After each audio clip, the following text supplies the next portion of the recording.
রাজনীতি কখনো কোনো সমস্যা না, সমস্যা হলো গুন্ডামি সমস্যা। ছাত্রলীগ যে রাজনীতিটা করতো সে তো রাজনীতি করতো না, তারা গুন্ডামি করতো, তারা মাস্তানি করতো, তারা অপরাধ করতো। আওয়ামী লীগ এই সরকার এরকম একটা ভয়াবহ দানবে পরিণত হবে আমি হয়তো দেশেই ফিরতাম না। ডাকসু বা ছাত্র সংগঠনের সম্পর্কটা একটু বলার চেষ্টা করব।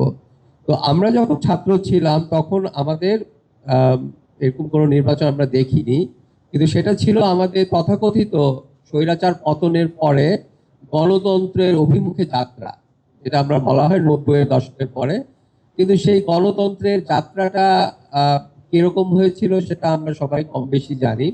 এবং যখনই কোনো দল ক্ষমতায় আসেন তার ছাত্র সংগঠনগুলো, তার অনুগত ছাত্র সংগঠনগুলো ডাকসু করার বা এই ধরনের নির্বাচন করার আগ্রহ পুরোপুরি হারিয়ে ফেলে খুব স্বাভাবিকভাবেই, কারণ তারা তো ক্ষমতা পেয়ে গেছে। আবার ডাকসু নির্বাচন করে আবার অন্য কেউ এসে ক্ষমতা নিয়ে নিবে, এই জন্য কেউ ডাকসু নির্বাচন করতে চায় না। এবং এই কারণে গত 90-এর পরে ডাকসু নির্বাচন হয়নি, এটা আমরা সবাই কম বেশি বুঝি। 91 থেকে 96 পর্যন্ত তখন আমরা ছাত্র দলের প্রবল প্রতাপ দেখেছি। কিন্তু এখনকার মতো ছাত্রলীগের, এখনকার মানে আমি ফ্যাসিস্ট আমলের কথা বলছি, ছাত্রলীগের এক তরফা সেরকম ছিল না তখন। ছাত্রদল ছাত্রলীগের মতো নিয়মিত বন্দুক যুদ্ধ হতো। এই দিয়ে বোঝা যেত যে এখানে কোনো দলে একতরফা আধিপত্য নাই।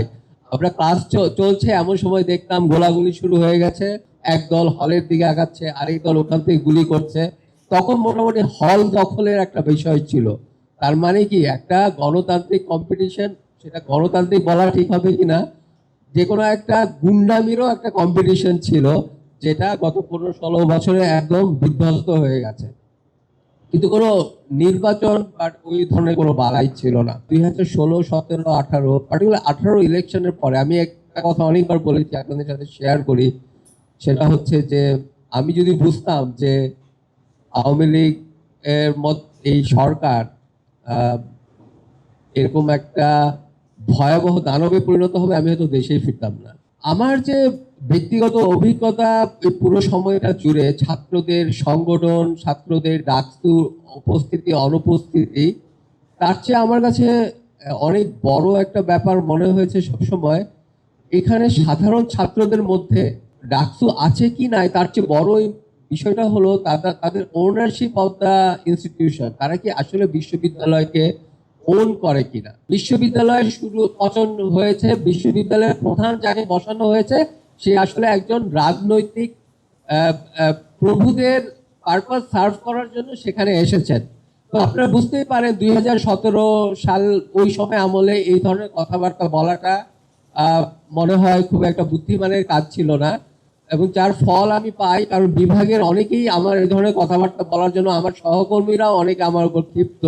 তো তারা ভাবলো একটা সুযোগ পাওয়া গেছে একে আরেকবার শিক্ষা দেওয়ার। আরেকবার জন্য বললাম, 2012 সালেও আমাকে আরেকবার বাধ্যতামূলক ছুটিতে পাঠানো হয়েছিল। যুক্তরাষ্ট্রের এক নম্বর জিম চেইন গোল্ডস জিম এখন আবারও বাংলাদেশে। বসুন্ধরা আবাসিক এলাকা ও বসুন্ধরা সিটি শপিং মলে। ডাকসু নির্বাচন তো সেই আমি বাধ্যতামূলক ছুটিতে থাকার সময়ই হয়, এবং তখন আমরা 8 জন শিক্ষক সেখানে যে বিভিন্ন অনিয়ম দেখি, এবং তখন আমরা সেটা প্রতিবাদ জানাই। এবং যেটা কথা একটু আগে বলেছিলাম যে তখন আমাদের বিরুদ্ধে ব্যবস্থা নেওয়ার কথা ওঠে ওই নীল দলের শিক্ষকদের মাঝখান থেকে। নুরু নির্বাচিত হয়ে আসার পরেই ডাকসু ভবনে আমি দেখি যে কি ভয়াবহ ভাবে তাদের উপর নির্যাতন হয়। মেরে টেরে একেবারে শেষ করে ফেলা হলো, তারপর পুলিশ আসলো, অ্যাম্বুলেন্স আসলো, তার আগ পর্যন্ত কিন্তু কিছু ঘটে নাই প্রক্টর এবং প্রক্টরদের উপস্থিতিতে। তো আমার কাছে মনে হয়েছে যে এই ডাকসুর যে গুরুতর সমস্যা, এই ছাত্ররা কি বিশ্ববিদ্যালয়কে ওন করে কিনা, এটা কি তাদের বিশ্ববিদ্যালয় মনে করে কিনা, এই বিশ্ববিদ্যালয়ে কোনো অন্যায় হলে এটাতে প্রতিরোধ করার যে ইচ্ছা বা তাগিদ সেটা তাদের মধ্যে আছে কিনা। তো আমার কাছে মনে হয় যে এই ওনারশিপটা অনেক বছর ধরে তাদের নাই। এটা কি কারণ, এটা আমাদের একটু বোঝা দরকার। কারণ আমরা একটা নির্বাচন করে একটা বডি আনতে পারি, কিন্তু সেই বডির সাথে, সেই কমিটির সাথে পুরো সাধারণ ছাত্রদের যদি একাত্মতা না থাকে, তাহলে আসলে সেটা কি আসলে কার্যকরী হবে কিনা। গত 15-16 বছর ধরে যে বিরাজনীতিকরণটা চলেছে, সেই কারণেই সেই নিষ্ক্রিয়তা থাকতে পারে। ছাত্রদের মনে হতে পারে যে আমাদের তো আসলে কিছু বলার নাই, কিছু করার জায়গা নাই, কারণ দেশে তো আসলে আইনের শাসন নাই। আর আইনের শাসন হলে, কোনো অন্যায় হলে আপনি যে বলতে পারেন যে ওকে, এই অন্যায়টা হয়েছে, এটা প্রতিকার করেন। তখন যদি বিশ্ববিদ্যালয় সেটা প্রতিকার করে, দেশ যদি প্রতিকার করে, তখন সে তার মনে করে আমার একটা ভয়েস আছে। দেশ চালানোর কোনো নিয়ম বা কোনো কিছু সবগুলো ধ্বংস করা হয়েছে। তো ধ্বংস করা অনেক সহজ, গড়া অনেক কঠিন। আগস্টের 5 তারিখের পরে একটা জোর দাবি উঠেছিল যে ক্যাম্পাসগুলোতে রাজনীতি বন্ধ করতে হবে। এর চেয়ে ধ্বংসাত্মক কথাবার্তা আর কিছু হতে পারে না। রাজনীতি কি কখনো সমস্যা? রাজনীতি কখনো কোনো সমস্যা না। সমস্যা হলো গুন্ডামি সমস্যা। রাজনীতির নামে যে হতো, গুন্ডামি হতো। তো গুন্ডামি বন্ধ করতে গেলে আপনার কি করা লাগবে? আপনার আইনের শাসন প্রতিষ্ঠা করতে হবে। যেই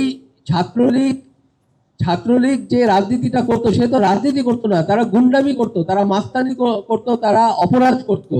সেই অপরাধের শাস্তিগুলো তারা যদি পাইতো, ধরা যাক একটা, আমি খুব ক্ষুদ্র অপরাধ বলি, হলের ক্যান্টিনে ফাও খাওয়া বা হলে একটা অবৈধ সিট তোলা, এই ফাও খাওয়া বা সিট তোলা শাস্তি যদি প্রবোধ দিত বা বিশ্ববিদ্যালয় তাকে দিত, তাহলে সে যে রাজনীতি করে যে আলাদা সুবিধাগুলো পেত, সেগুলো সে পেত না। এবং যার ফলে ওই গুন্ডা বা মাস্তানদের ওই রাজনীতিতে যাওয়ার ইচ্ছা বা প্রবণতা তখন থাকতো না, ভাবতো যে তারা তো আর কোনো অতিরিক্ত সুবিধা তো তারা পাচ্ছে না।